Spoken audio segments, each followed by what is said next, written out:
up, which means we are Facebook Live. This is our work session in preparation for our first meeting in June. We are live, by the way, everyone.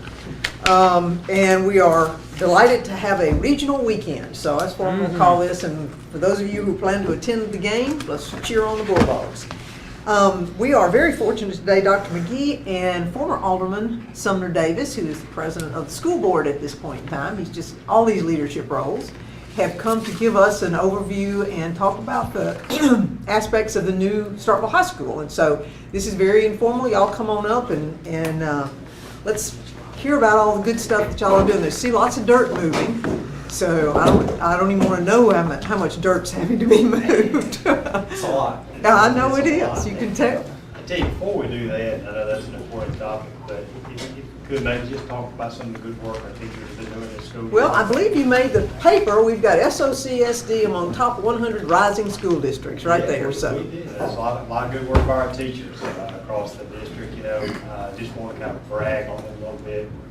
Just got boys and girls home a couple of days ago, and teachers home yesterday. So they're kind of taking a break and getting ready for the next school year. They'll be coming up here in July pretty soon. So summer's got a little short for the modified calendar. Our folks seem to like that pretty well, and so I'll be starting up here again by the third week of July. As you know, our district has received an A rating from the Mississippi Department of Education for the last couple of years, and so we're excited about the work that our teachers have been doing, our students have been doing. Just finishing our state test this year, and so we'll receive those results back shortly. We've already received our kindergarten readiness assessment, and our pre-K kids have scored above the state average, so we feel good that they're getting a good foundation there going into kindergarten next year. Received our third grade reading gauge scores back, and our averages continue to rise every year. Our first time pass rate for those students, so right at the state average with that, and so we're happy with that. And then we'll see the rest of the scores back. I think the day is June 25th. We'll receive kind of where we fall with all of our peer groups across the state of Mississippi. And so eagerly anticipating them. We feel good about the benchmark data that we've been taking over the course of the year, tracking our students and looking at the work they're doing in the classroom. We're on target to be an A, but we also won't take the test. And so we got to give it to the kids and let them kind of do that. And all we can do is coach them up and get them ready. And they're out there for game day, got the lights on, and hope everybody plays well. So that's kind of where we are with that process there. Was recognized in a recent study by Harvard and Stanford as one of the top 100 school districts across the nation. So everything from California to New York is one of the top 100 districts on the rise. They look at the NAEP score, which is a national test that all districts take, and kind of compare where we are to other districts across the nation. And our district has continued to make great progress over the last couple of years, and we're very blessed to be recognized. I think that's great for our community and great for our city to be recognized for our teachers and students also there. Been very well in extracurricular too. We've done some great things there. Just won a boys and girls basketball state championship at the same time. Won a football state championship a couple of years ago. We had 32 all-state choir members that in choir and theater. So nationally recognized art students from Mr. Lark's art program down there. So we feel really good when you talk about pre-K through high school, not only academically, but on the extracurricular activities that our boys and girls do. Had 4 students last year graduate with their associate's degree a week before they got their high school diploma. I still haven't figured that out. That's how we did. So we had 200 dual credit courses that were taken in the high school this year. So the students are taking a higher level coursework, trying to prepare even before getting out of high school. So excited about all those opportunities that kids are doing and the school board is providing for boys and girls across the district. Still got a lot of work to do. We haven't arrived yet, but we feel like we're getting better and getting better every year, and so we'll continue to work towards that. Just so you know, you do have 3 yellow jackets sitting here at the table. Yeah. There, and here. So we've got some history. We're very proud of being Starkville High School graduates, so. Well, and we appreciate the support that the city has given us, the board gives us too, and our school board also, because it takes a lot of work. I mean, you know, I've shared with you, I really believe that a strong public school will dictate the community, the way a community goes. You have good, strong public schools, boys and girls are doing well in there. Not only building a good foundation there, but also a good foundation of workforce. We want every child to try to come out and be either college ready or employable, so that they can, you know, provide a living and a needs for their family. So we know that that 7th grader, in just a few years, will, you know, he'll be prepared a family too. And so we've got to get he or she prepared as they kind of make their progress. And so we're excited. New high school coming up, and that's part of what we're here to talk about today, and kind of laying some foundation for that. Have started moving a little dirt out there. A little dirt, got a lot more to go.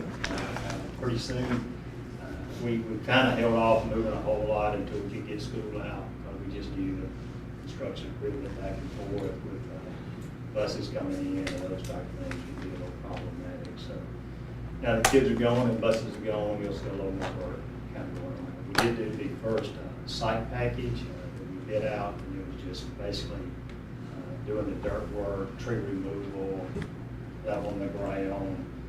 Had some work in the project for the next 2 or 3 years, and so we'll do the second site package, which will actually be build and or the brick and mortar. That'll be coming up towards the end of June. So get a dollar cost estimate on it then, and kind of know where we are. So the new building to allow, of course, we'll have some transition in some of our grades, you know, as we transition to a new high school out there.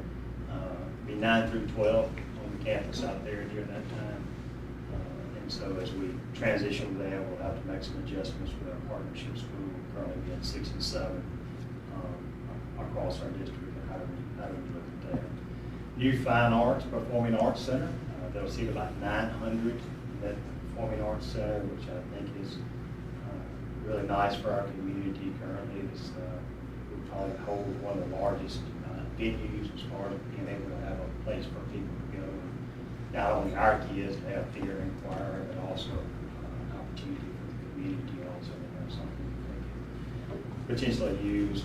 New gymnasium, basketball, those type of things, classrooms, cafeterias, some CTE spaces. So we're excited about that. We're still working on some final design plans, trying to get that finished up.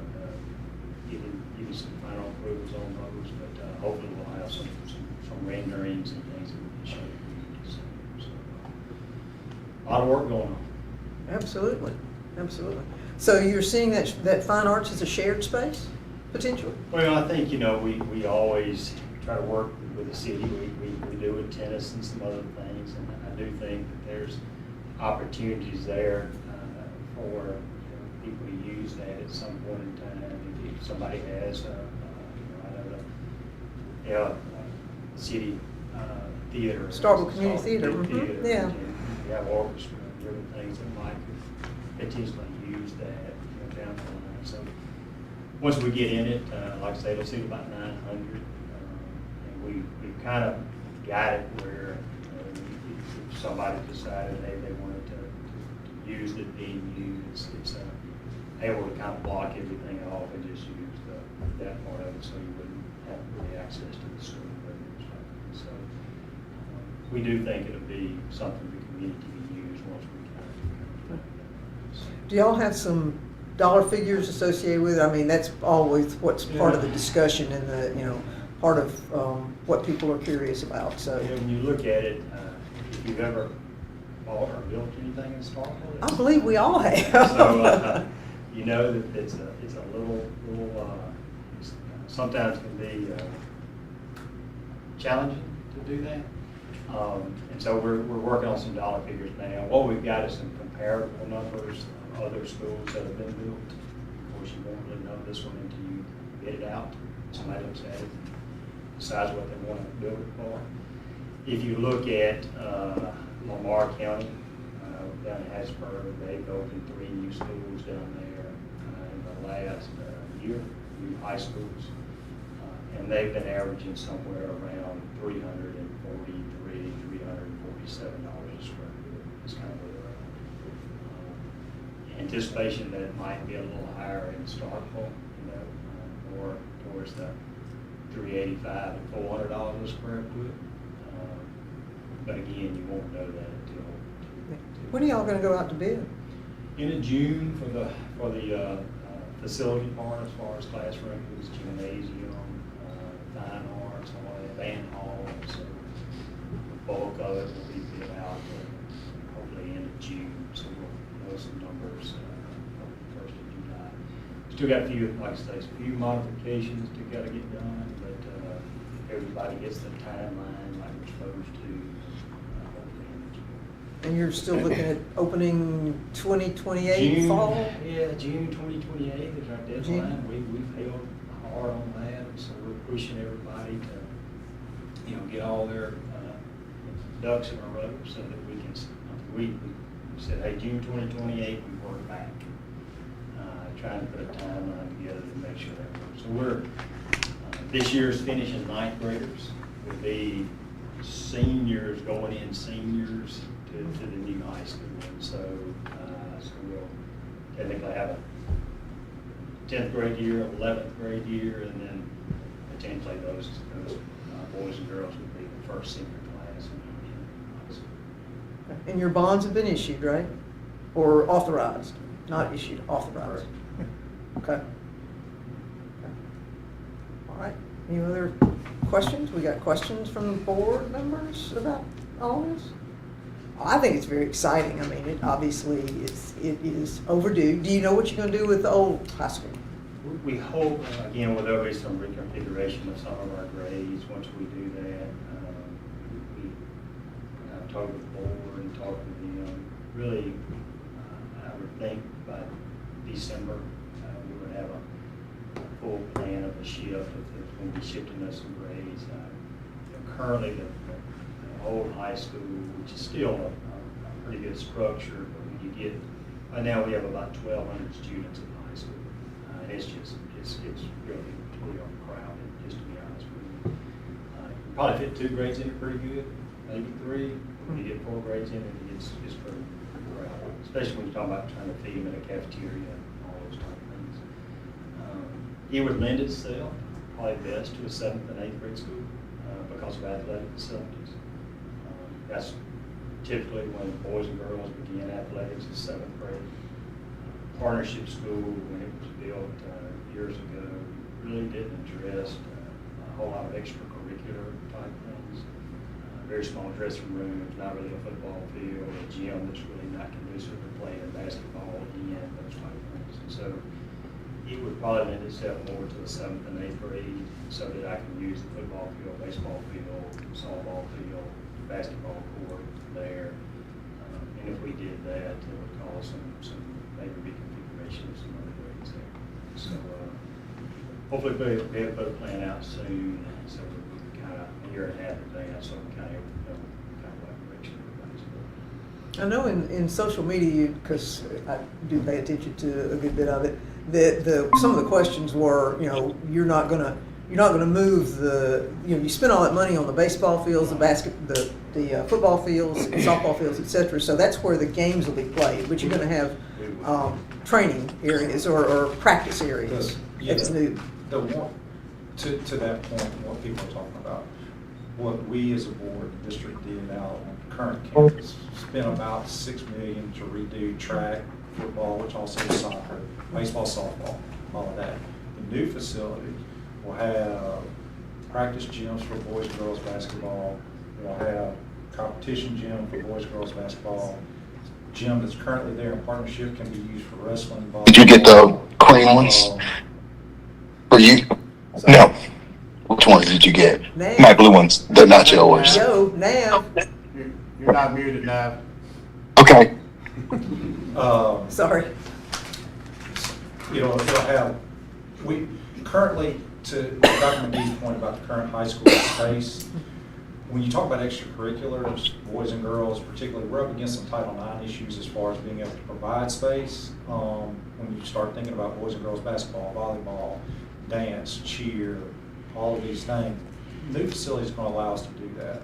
We're going to keep game facilities, to your point, out there. If we were trying to recreate those game facilities at the new thing, the estimate we got back was about $60 million. So we spent approximately 6 versus building new at 60. So we thought that was a wise decision. The new facility should be able to handle all of our practice with the exception of baseball, softball, just because those facilities are big. So, but yeah, it's going to have athletic facilities, it's going to be able to address some of our potential Title IX issues that we're currently up against and on that. So. Okay.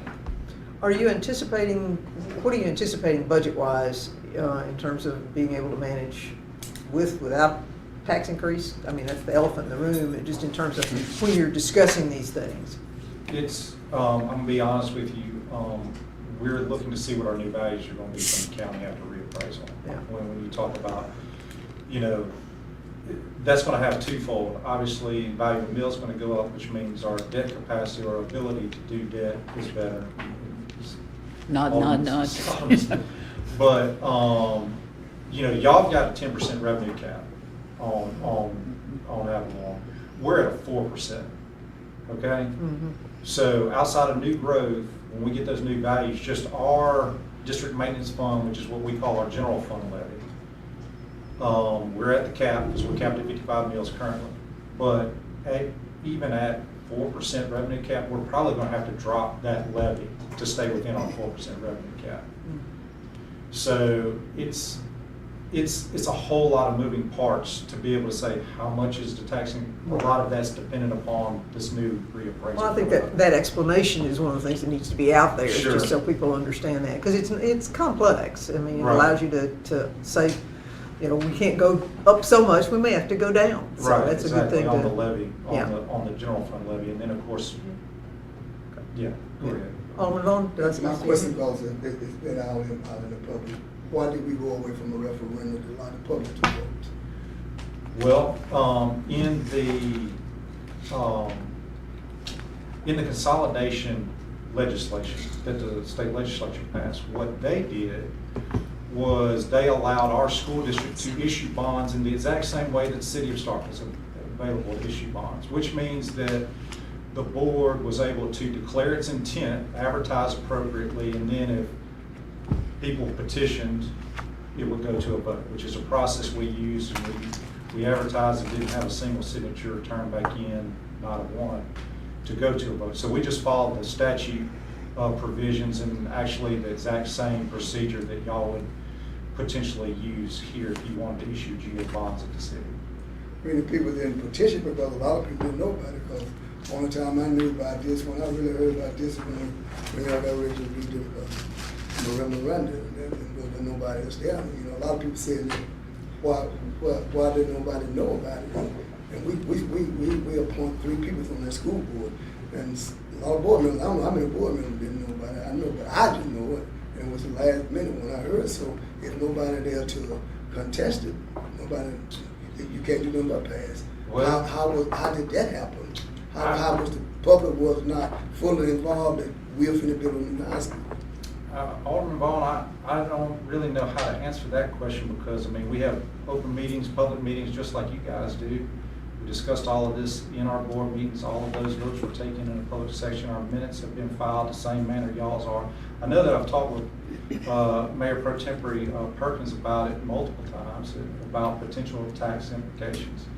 I don't know how to tell you. I mean, look, we meet in public.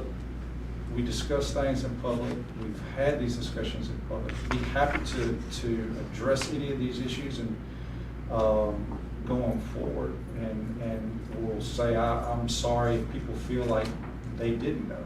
That's apologize to it. And we will make I promise you this, we as a board are going to make a concerted effort to try to be better at putting information out, and obviously inviting people to participate in our meetings and come.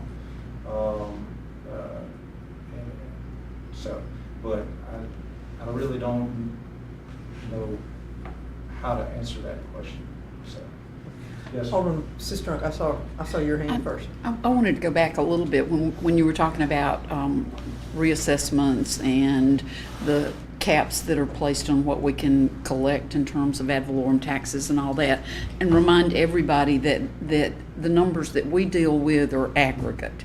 And so those numbers are in aggregate. Some people will see larger individual reassessments and the impact to them may be greater. Some people will not see as much of an impact. And so we work in the aggregate and not based on individual properties. Yeah, well, and we don't know until they We issue don't know. what we've got and what we're gonna deal with, so. That's right. Okay. Vice Mayor, I saw your hand. You did, Mayor. Thank you very much. Let me say before I get started, let me recognize the matter of protocol, Mayor. My distinguished colleague, I've spoken to the former gentleman from one, but I do want to recognize, always appropriate when we're in any session to recognize our colleagues for the president of paying. I just want to recognize the former gentleman from Ford, Alderman Walker. It's a pleasure to have you in our boardroom this morning. Just didn't want that moment to go by. You made a great contribution to this city during your presence as a member of our Board of Aldermen. Mayor, thank you for that moment.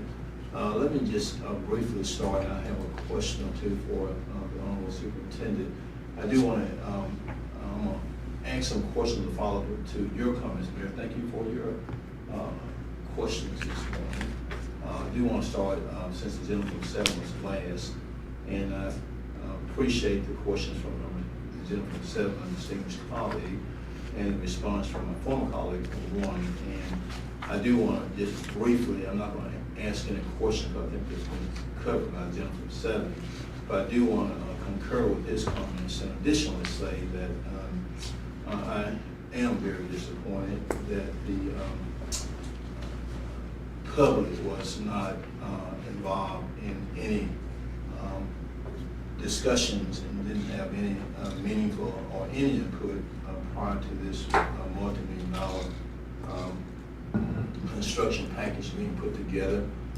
This is a great community, and in order to have a very continuous healthy community, we always need to involve all of the stakeholders, the parents, the organizations, and all of us who live in this great community. Our community is one that is engaged, they stay involved, and as the gentleman from 7 said, we have 3 appointed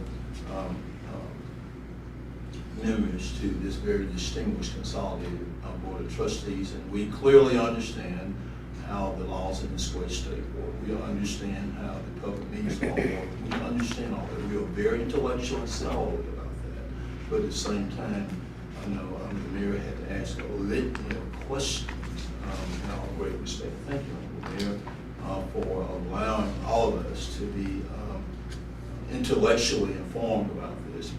But this is information, Honorable Mayor, and my distinguished colleagues and the members of the public and press that should have been provided to us before the first bit of dirt that was moved by any machinery. We need to be fully informed, and I know the equipment has started, but Vice Mayor, why are you saying this? But saying this very respectfully and professionally, because as I often say to the mayor and my distinguished colleagues, as a community, as a family, we're at this table of discussion in this meeting room conducting the public business. Just want to say that we have to ensure, respectfully say that as we continue to be leaders for our community, that we have a very individual and collective obligation to keep our electors, our constituents, and our parents and all others, including the press, informed about things we're going to do. This is according to reports I've seen, the board has issued bonds for borrowing capacity, at least the initial bonds, $101 million. Got $4 million from the legislature with additional $24 million that they can get, and who knows what the final package is gonna be by the time we get through the potential change orders as we regularly see on any project that comes through our city. So hopefully, that's gonna be a question I'm gonna have at the next confirmation process, Mayor. And I wanna make sure I have an opportunity to have each candidate, whoever will appear for this board in the future, to appear for us for a confirmation process. But in addition to that, Mayor, I'm concerned about, I think, Clerk, you can correct me if I'm wrong, our current millage rate right now is 34 mills, I believe, and the county current millage rate, I think, is 55.11 mills, I believe, and we've got the comptroller in the room here, correct me, sir, if I'm off base. And I think the school district's millage rate is 66.31 mills. And here we are with about $130 million high school, and I haven't seen the first one. But I don't even see anything today, Mayor. I mean, I don't even see anything that look like it. And then we're talking about building a $130 million high school. The point is that, I mean, the public just want to know. That's the main thing.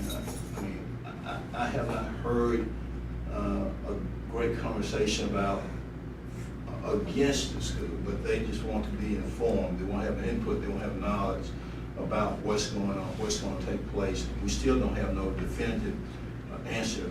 Mr. Superintendent, Dr. McGee, when is your fiscal year? Does your fiscal year start in July 1 or October 1?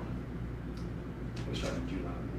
Okay, and Monday will be 30 days before your next fiscal year begins. So can you tell this mayor, vice mayor, board, and the media and the members of the public, what is your best estimation based upon your complete knowledge and the totality of the facts and the circumstances about how many mills of taxes that the Starkville School District millage rate is going to increase? If we're at 66.31 now, what do you anticipate for that millage to be at once this complete, Dr. McGee, what do you expect for that total millage rate to be at? I don't have an answer for that today. Do you know when you can have, okay, you don't have the days May 29 of 2026 with 31 days, 32 days before your new budget year, so you don't have that information. Do you have any information that you can tell us about how the impact of the mills? I mean, how many mills do you have? Are you telling the vice mayor that you do not know how many mills that your millage rate is going to increase? Dr. McGee? That's what I've told you today, and also the two other meetings that you have talked about. Right, and let me just say, I really appreciate and I appreciate our professionalism and dialogue. Thank you for your being here. But I'm just this is my home. Glad to start with high school. I'm just here as a servant. I'm just trying to, and I appreciate you. And the reason I asked you that question very respectfully and professionally, and thank you for making that on the record. It indicated that I asked that question previously. And the reason I'm asking that again, because I haven't got an answer to it. But if you don't have an answer, and that means you don't know. So that's what you told me. So, what can you tell us in addition, if anything, in addition to what the mayor asked you about the financial impact? So we got, I have constituents throughout this city. My ward is throughout a great portion of the city. I have others who asked me about the tax impact. What information can you share with me today? In addition, if the gentleman he wants to chime in, I say he's eager to speak. But he's a very distinguished colleague, and I know he has a wealth of information. Now, yield to him, please. Mr. Gentleman from one, can you answer that question? Yes, well, I give you a little more information to your question. Yes, sir. Our fiscal year starts July 1, but in a unique caveat of state law, we don't actually have to approve our budget and or request our millage levy, which the Board of Supervisors is going to set until the middle of August. So that'll be after the new values come in. So when the new values are given to the Board of Supervisors, to your question about what the millage is going to be for the district, everything's dependent upon that value. because we make a revenue request, and then the Board of Supervisors actually levies the millage based on those values, okay? So, to your question, is what I was saying earlier, we're bound by a 4% revenue increase. Now, statewide, when you look, let's back up a step. We're going through a reappraisal in the county right now with the new manual that DOR's put out that changes the values. Now, it's not just your regular indexing through the process. The new appraisal manual from DOR will be implemented in Oktibbeha County this summer. Other places around the state that have had that manual implemented have seen an increase in values anywhere from 20 to 30%. Okay? That's not counting new growth. That's just on what's already here and existing. So, if you run the numbers for us and you just take the bottom end of that and a 20% jump in our value for our mills, like I said, not counting new growth, but even including a 4% revenue increase, we're going to go from 55 on our district maintenance fund down to probably somewhere around 48 point something. So somewhere between 6 and 7 drop in that levy. The levy for debt service will also potentially stay the same and be able to take, and if you want to talk about an increase in millage, again, this is just, you don't know until you get those values. You also don't know until we go to the bond market and actually sell them and know what the rate is. But it's not going to be, I know that certain people have said this is going to be a double-digit millage increase. When you factor everything in, if the millage rate goes up, it's going to be very slight. But nobody, there's not a person in the world that can give you the answer you're asking for because of those various factors that nobody has the answer to yet. Gentleman, Yes, sir. When you get that information, when do you think would be the earliest date you potentially will get that information? It's president of the board. Well, the county tax assessor is supposed to turn those values over to the Board of Supervisors July 1, okay? Now, then people have the ability to protest their values, and there's a public hearing process for that. Might be some of that this time around, to be honest with you. And they don't officially adopt the roll until that first week of August. Now, to your question, you'll have a pretty good idea when our assessor turns it over to the board, those values over to the Board of Supervisors. Y'all are in the same boat, because y'all gonna be in budget building at the exact same, during the exact same time, and y'all are waiting for those numbers the same as we are. So, to answer your question, the earliest we will get any indication will probably be right there around 1st of July. The official numbers don't come until after the first week of August.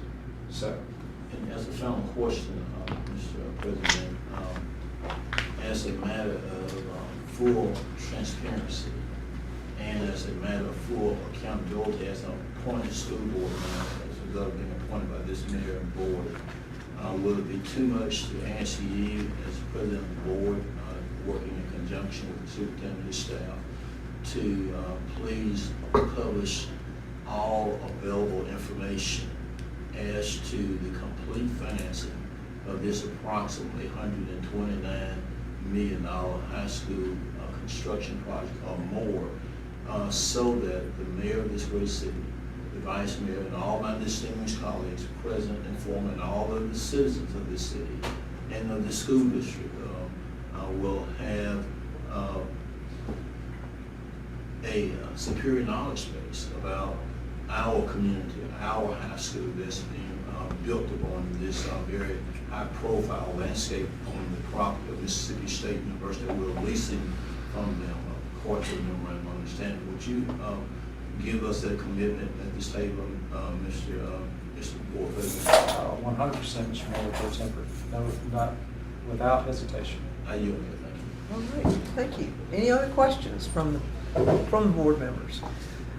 Thank you very much. And I think it's worth noting, just for kind of the fun of it, is that part of the school sits in Starkville and part of it does not sit in Starkville. So, and I don't know how that profile fits, but I think at some point it'll be interesting to see where that dividing line draws. Based on where I can look at the map I think y'all are gonna catch the new basketball gym and the practice gym. So, Okay. Collect sales That's- tax if you're going. That's exactly it. Anyway, we appreciate you very much for being here. Thank you. I Hey, know. thank y'all for coming, appreciate it, always good to be here. I know that, people talk to us all the time about why didn't you tell us? And, how much can you push out? And how much can you depend on social media? And how much can you depend on the press? And all of that requires community engagement, which means you can't just sit back and let it come to you. You've got to participate in the knowledge base. And so I think it's appropriate for us to encourage our 100%. residents to participate and make sure they're watching either our board meetings, your board meetings.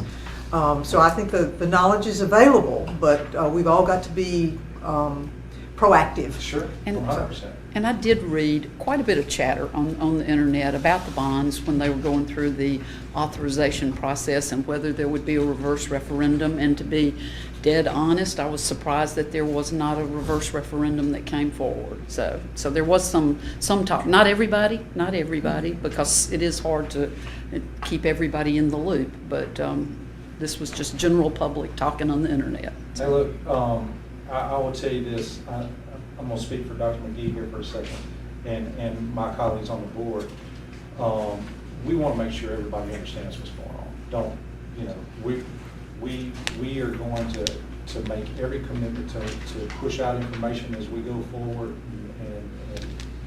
and we will do the best we possibly can to do that. I tell you what, and I don't know, Joel, do we have a link to Starkville High School or Starkville No, School ma'am, District? we don't What- currently. we will create a link so that if somebody wants to That'd come be on great. That'd be our deal, wonderful. we can do that. So Joel, if you would take that as a to-do. Yes, ma'am. And we'll make sure that that link is available on our website as well. Again, there's only so much you can do. So we have to And I'll tell depend you, on multiple sources. I know that y'all get questions about things that aren't under y'all's purview, I get that. But I do want to say, if y'all get a question, feel free to contact either Dr. McGee or any of your board members would be, or tell us, hey, I'm getting these questions, y'all need to say something about, you know what I mean? That would be helpful as well. Sure, absolutely. So Well, thank you anyway, again hey, for thank being y'all here. so much Really for your appreciate time. it. Hopefully the school year quiet time will be something you can enjoy. Yes, ma'am. All right, thank you. Mr. Jason. All right, very exciting. Next we have, I think this is wonderful, Mr. Williams has been the one who coordinated this, but we have Isabella Jones has done a thesis on our sidewalk ordinance that we passed back in 2009, and so she's got a study that she's going to present, and we have former alderman, Jason Walker, who is with her as a part, and I don't know exactly, were you an advisor or? Yes. Were you? Okay, all right, cool. Well, then in that case, I will leave it to the two of you. Hi, my name is Isabella Jones. I just graduated on May 14th with my master's in landscape architecture. And thank you for allowing me to come and present my thesis on this information. So to start, I got development records from 2009 to the end of 2024, which is when I started my study. So this doesn't show like what's been done on 182 in the past 6 months or so. So, but this is through the end of 2024. So here is just overall network growth of all the sidewalks in Starkville. So in 2009, before the ordinance really took place, we had 22.74 miles of sidewalk in Starkville. And now that has gone up by 168% to 61.02 miles. So that's a really big increase, and shows that it's, in the past 15 and 16 years, it has increased greatly because of the ordinance, and also because of city projects that we've done. And so here's a map of the Starkville city limits as a whole. You can see in 2010, there is a sidewalk system. It's kind of concentrated to downtown and a few subdivisions throughout the city. And then in 2024, it has expanded largely across the city. The green lines are well-connected sidewalks, so they connect all the way to downtown. If anyone is on a green sidewalk, they can walk straight to downtown from anywhere in the city. And then the red are segmented sidewalks with a poor connection to the network.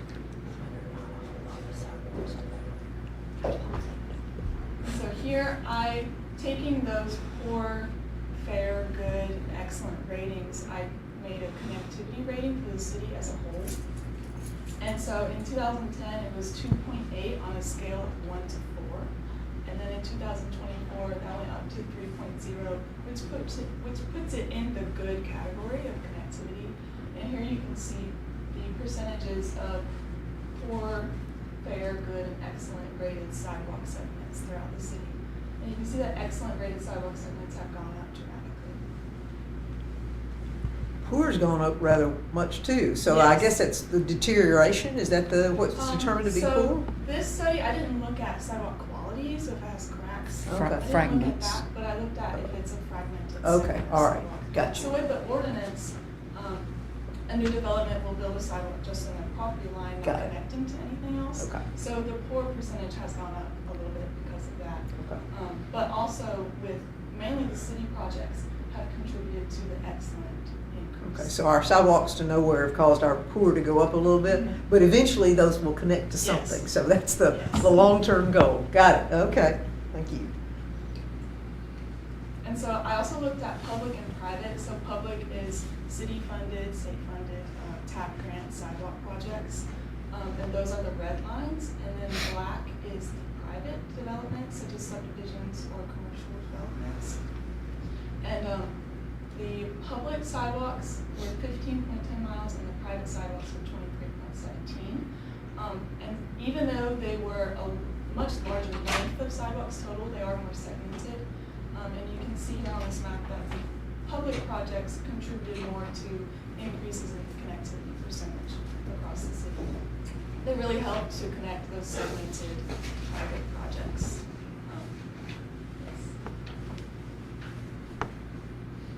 And then lastly, I looked at destination connectivity. So for this study, I looked at grocery stores, schools, parks, bus stops, and the hospital. And I looked at how are they connected to downtown and to neighboring subdivisions via the sidewalk network. And overall, it increased, and it also increased much more than the network overall. So you can see that the projects that have been done have been focusing on some destinations throughout the city and increasing their connectivity and allowing people to walk to those destinations.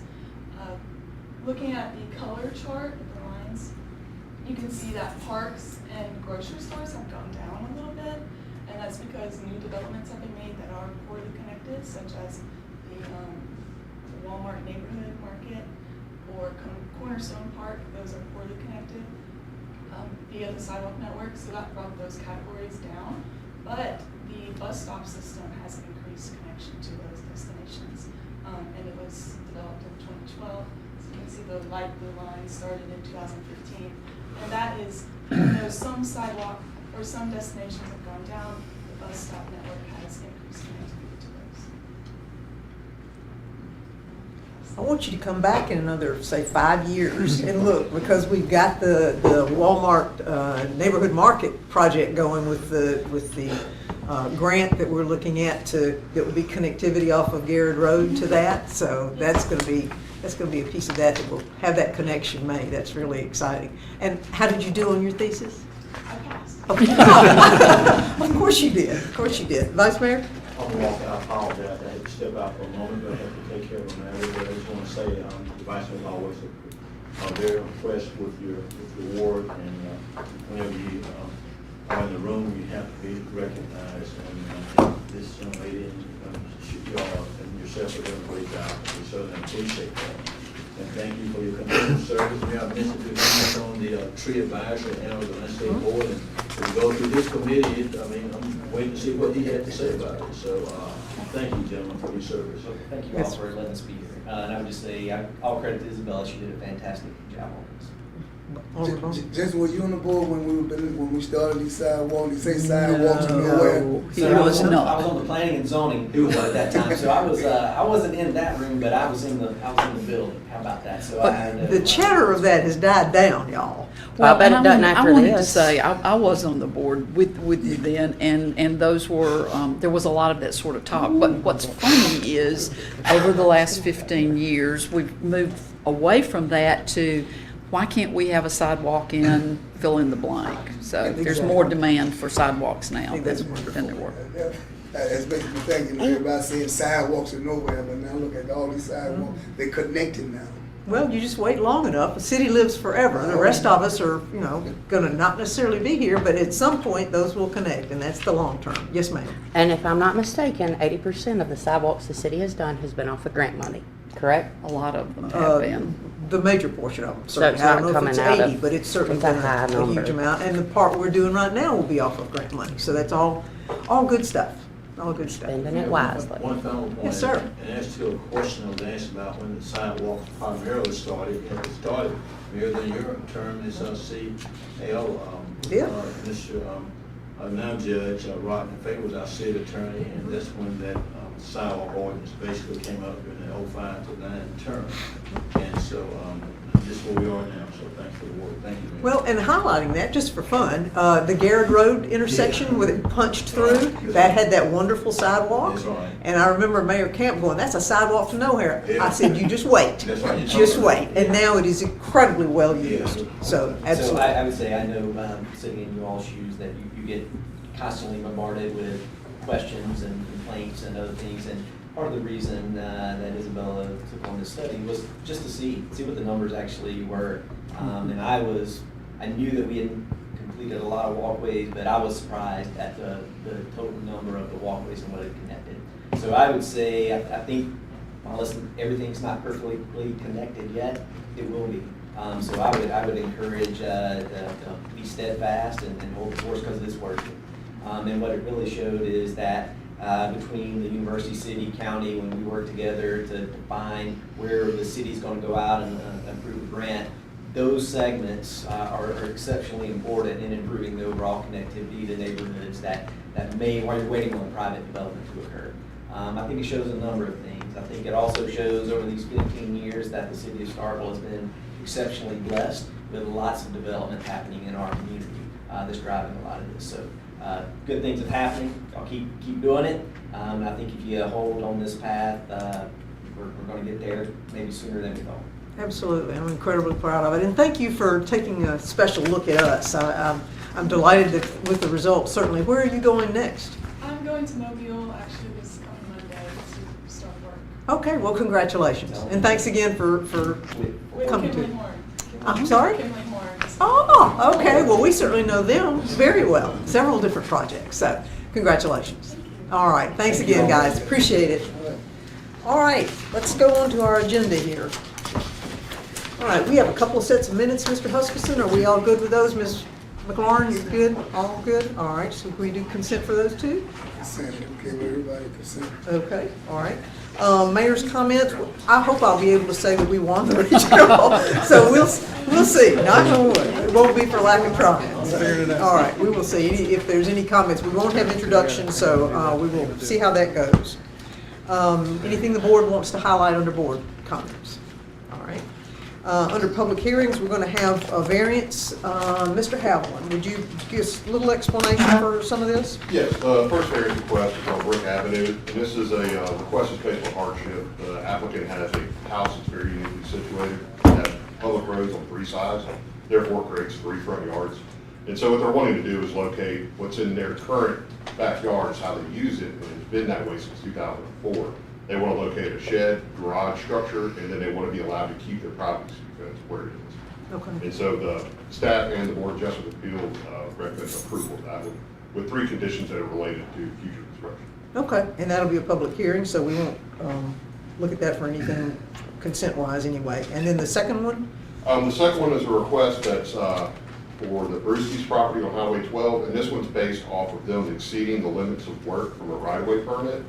The existing site was a non-conformity, and by exceeding the limits of that permit, they exceeded, they made the non-conforming more non-conforming. And so this is a request that they're trying to be able to keep what they've already done by requesting to not have parking setbacks. Staff and the Board of Justice Appeals both recommended denial of that. And that was unanimous? Yes. Okay, all right. Well, we will obviously have a public hearing on that. And then last but not least, under public hearing, we're going to have a 21-1911 look at 101 Fairfield Drive. And if y'all recall, we had a couple of residents who were living nearby that location come to talk to us about it, and our code enforcement has taken action, so we will look forward to seeing that also under the public hearing at that point in time. So, all right, so the next thing we have is mayor's business, and so what I'm asking for, and I sent y'all an email, glad nobody responded in group, because that wasn't intended that way, it was just an informational piece, for looking at updating our Unified Development Code to include short-term rental registry. Things have changed since we looked at it back in 2019, I think it was 2019, 18, 19. One of the things that's changed is the fact that short-term rentals are now considered part of the 2%, 1% hotel motel fee. And so in order for us to be able to make sure we capture that, that's something that we need to have information about. And so this is to create a registry, just like we have a long-term rental ordinance, this is for a short-term purpose. And so what I'm asking to do is call for the first of at least 2 public hearings. 2 is our standard, and then if there are more things that come from it, then we can certainly have more. Not unlike some of the other ordinances we've recently done. And so I would like us to look at this as something for the future in terms of just being able to know what's out there that is operating under the Airbnb, the VRBO, those registries. So that's the purpose for this. Vice Mayor. Mayor, I am very respectfully requesting, as I mentioned to you earlier, for the board to hear, for you to please at least consider the ordinances that are in full force and effect from the following jurisdictions. The City of Oxford, the Lowndes County Board of Supervisors passed one just within the last 8 to 10 months, and the City of Columbus passed one, and there's basically track the Lowndes County Board of Supervisors. If you just consider that? Actually, we've not only considered, I've incorporated a number of things into that. Okay. And Mr. Haviland is working on, there you are, Mr. Haviland is working on putting the details in. I've given him handwritten stuff, and he is, bless his heart, helping put it in there, and also provide a new definition for short-term rental, as well as the Section 3, which is the ordinance that, or the part of the ordinance that is the enforcement element of it. So we're going to have to change 3, 17, and I believe 18, which is the definition part. And so he's putting that together, and that should be forthcoming soon, so you get the details. The only thing that's in your packet right now are the whereases.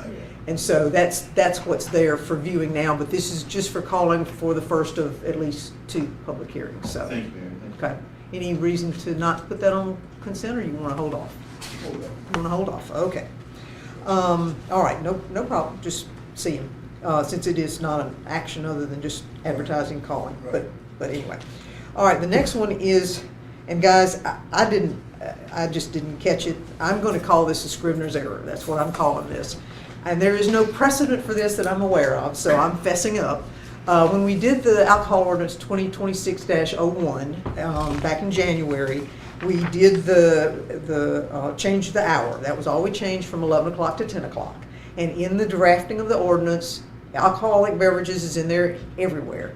There's one section that says beer and light wine. And I have gotten an email from ABC that says that needs to change before we're willing to approve it and move forward with it. So that's what's in your packet, is the email from ABC that I got, as well as the change in the ordinance that simply reflects alcoholic beverages instead of beer and light wine. But because it's an ordinance change, then I've put it up for calling for a public hearing, so that we have one public hearing, since it's Scrivener's error related. And so I'm hopeful that that will satisfy everybody, because we're only required to have one public hearing for an ordinance change. We have always, well, since I was CAO, we've done 2, because I think it's appropriate to do 2, to give as much notice as possible to the public.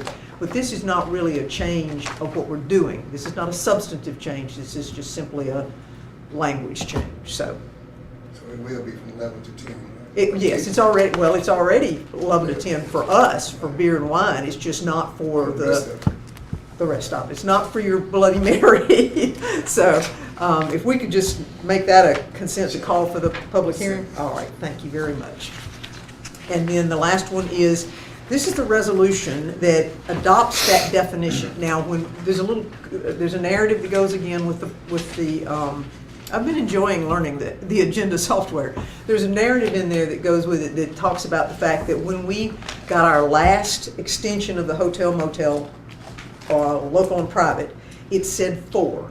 The state at that time Rooms, said 4 6. rooms. 4 Rooms. rooms, yeah, I'm sorry. But You yes, just said to be 4. clear, 4 rooms as opposed to 6, which was the state definition at the time. The state has since gone to 1 room, even if it's 1 room, and I think that's in response to the Airbnb VRBO issue. But in order for them to acknowledge that, we're gonna have to adopt a resolution, which is what this is, that accepts their definition of the 1 room. And so that's what this resolution says, and this is just needed in order for us to collect that 2%, 1% on the hotel motel tax for the room. So consent for this one, resolution-wise? All right, thank you. All right, airport. And these are consultants, there he is, hiding in the corner, Mr. Lincoln. Anything particular about these? These are all associated with our grants, is that correct? And the runway extension. And the runway extension, which is part of grants. So consent for those? Consent. All right, thank you. And then we have, this is the UDC. Daniel, you want to give just a quick overview of the Yep. UDC This changes? is kind of one of our standard sort of yearly updates is how it's sort of happened. So it's just a couple of topics we're going to hit on in this one. There's some variance reapplication procedures that just aren't well defined, so to correct that. There's some side setback stuff, that language needs to be tightened up, and there's regulations on density for single dwelling units on a lot. Just some language to tighten up. Food truck signage, temporary 5G telecommunications. That's for stuff like when they had the Derby in the Cotton District, they put 5G temporary things on the light poles just for that weekend, but we have no policy that covers that or anything. So it's just adding that to the UDC, lighting standards, how to measure the height of a fence, tent restrictions for food trucks, and then in the solid waste section in the UDC, it incorrectly references the wrong document in the municipal code because it's no longer chapter 98 now, it's section 1A, it says the correct thing. Okay, some of that sort of thing. And this is just for calling for the Just first a call, we're public looking to hearing? have the public hearing in July. Okay, all right, consent for that one? Okay. All right, under engineering. So yesterday was Cody's last day on site. So Mr. Williams, you are up. You want to go through all of them, or? Well, I'm gonna give you the shot at it to go through all of them for the first time. Throw you in the So deep our end. first one is approving the low quote for Rush Arbor Cemetery. So on it, so this one is the low quote, or the low bid was from Econ Construction. It's the same contractor that's doing the Main Street project. And we really took all the design elements from Main Street and kind of incorporated those into Brush Arbor, so it'll be a great. I think we've seen that visual, right? Right. Yes. So it'll be the same, the seat walls that you have on Main Street, it'll be the same look at those and the same ideas as far as that goes. So it came in under our estimate, so that was great as far as the budget goes. And then also this is the one that we have America's 250 and then the North Mississippi Hills Grant. So the 91,000, we got $35,000 of that in grant funds as far as that goes. Okay, so we get consent for that one? All right. The next one is for the professional services. This is for the design of the library renovation project with Architectronics. So it is a percentage project or contract. So it was roughly $1 million budget. 8% of that is what the design Okay, fees will be. all right. No, I'm gonna jump in before he does. So one of the things that I've shared with the board is that we have a donor who has provided us with current $250,000 that is going into a library restricted fund, which is going toward the development and the building of this new renovation. And so it is a graduated support for the project, and I am delighted that he's done that. He is very low key, and so there's not been a lot of hoopla about it, and nor does he want it. But he is a donor to the university with regularity, and he is very humble, and just wanted to make sure that our library was in good shape. And he's been long a friend of the library. So I'm really pleased that he saw the benefit of the project and that we can move forward with this. And I intend to keep him in the loop. Vice Mayor, I saw your hand. Yes, Madam Mayor, thanks for the recognition. I'm going to need one more time before the meeting's over. Mayor, just congratulations to you for getting the commitment. As I mentioned to you yesterday, certainly, Mayor, this is great to have anyone who just donates money to the city. And now, after the further considerations yesterday, is considering supporting it. And I just wanted to say right now, Mayor, I do not want to be on record against the library, but at the same time, I was thinking about leaving off consent, but I'm planning on voting for it. Let me say this. Just from a philosophical point of view, do not like to approve a project of $1 million or any magnitude based upon a promise to pay. But on your representation, that it's a regular donor that you have familiarity with, you're with, and no disrespect, and thank you, Mr. Donor. Thank you very much. Thank you for doing what you're doing. It was just just the loyalty, and nothing else. Nothing's negative about anything. Just good to have loyal on board. So, and as well as other professionals. But nevertheless, I'm going to support it. I just wanted to say that. Thank you for your assurance about the things you just said about a donor regular. I just didn't want it to be a situation where someone has good intentions, then there's default, then it hits the general fund. But you remove my concern, so you'll make sure we get that other $750,000. Thank you for that. We will certainly, yes. This gentleman has every intention. Sure, thank you. So, thank you. But all that being said, consent. Consent, thank you, yes. And then the Main Street Revitalization Grant. So this is the grant agreement. We approved the MOA last board meeting with the Main Street Association. This is the actual grant agreement with Mississippi Development Authority. Yes. So this is the second. And that is again being supported through OCEDA with the match. It's a $500,000 grant, $100,000 coming from OCEDA for the match. Yep. Consent, thank you. Looking forward to seeing the plan once you get that developed. That'll be a good work session thing to see. It'll be a great connector between the 182 and our Main Street project. So it's starting to fill in. Okay, all right. Finance Administration, we'll skip the claims docket. We've got an annual safety test with Cone for the elevators, and were you able to put them together? Did they ever commit to that? They said they would check on it. They were still in the checking on it phase? Okay, so consent for that? All right, thank you. And then advertising for request for proposal for janitorial services. We have been less than happy with the current status of the janitorial services. In particular, I've seen dirt that's been there for like 3 or 4 days. So on the stairs leading up here. So we need to make sure we get some good service because we are a public body or a public space that needs to be maintained well. So advertising for that consent? Okay, thank you. And then fire department, this is the SMAC agreement. I received a request from Mr. Jarvis Boyd that we sign into the SMAC agreement. We've done this, where are you? There you are. We've done this for years now, so this is just more of what we've done in the past to support the state when there are emergencies and needs for our associated services. Yes, ma'am. I just want to say I think Jarvis and Connor have done a great job since they've taken those roles on over at the EMS 911. Would you agree? They've done great. It's been a good transition. So. Okay. All right. Consent for that one? Consent. All right. Thank you. All right. HR, Nav is on the line. I don't know that we have necessarily any questions at this point in time, but we have these are all positions that are unfilled. Mr. Ashford, are you there? Yes, ma'am, I'm here. And unmuted? I'm unmuted. Okay, all right. They're all I didn't even ask who you were talking positions. to when you were unmuted a minute ago. Okay, is there anything you wish to highlight about any of these? No, ma'am, they're all replacement positions except the co-op position, and it's part of our rotation program in the engineering department. With David Jelinek? Yes, ma'am. Okay, all right, thank you. And to highlight, this is to hire Mr. Williams as the city engineer in the engineering department.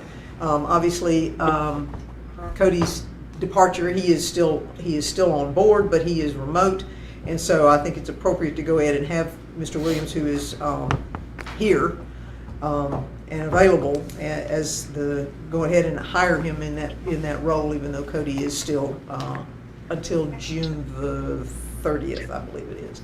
Is that correct, Mr. Ashford? Is it June the 30th? Yes, ma'am. Or June 30th? Yeah, June 30th. Okay. So. It's June the 30th. Effective date for this? The effective date would be July 1.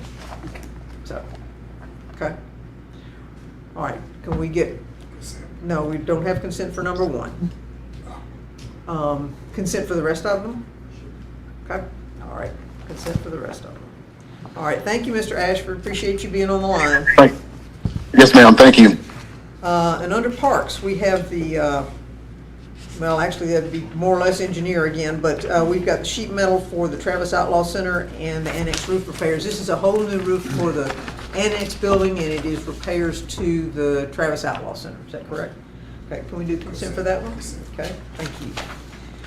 Summary change order with Byram. This is the closeout for J.L. King. I'm delighted to see that we're about done with that, and we have a year's Warranty. whatever, watchful eye for And a it year. looks good. I It drove does by look there good. yesterday. Yes. Okay, consent for that one? Okay. Lowest quote for turf soccer field renovations, that's going to be a part of what we've separated. One's a service and the other one is materials, so that's what these next 2, 3, and 4 are for, and that is to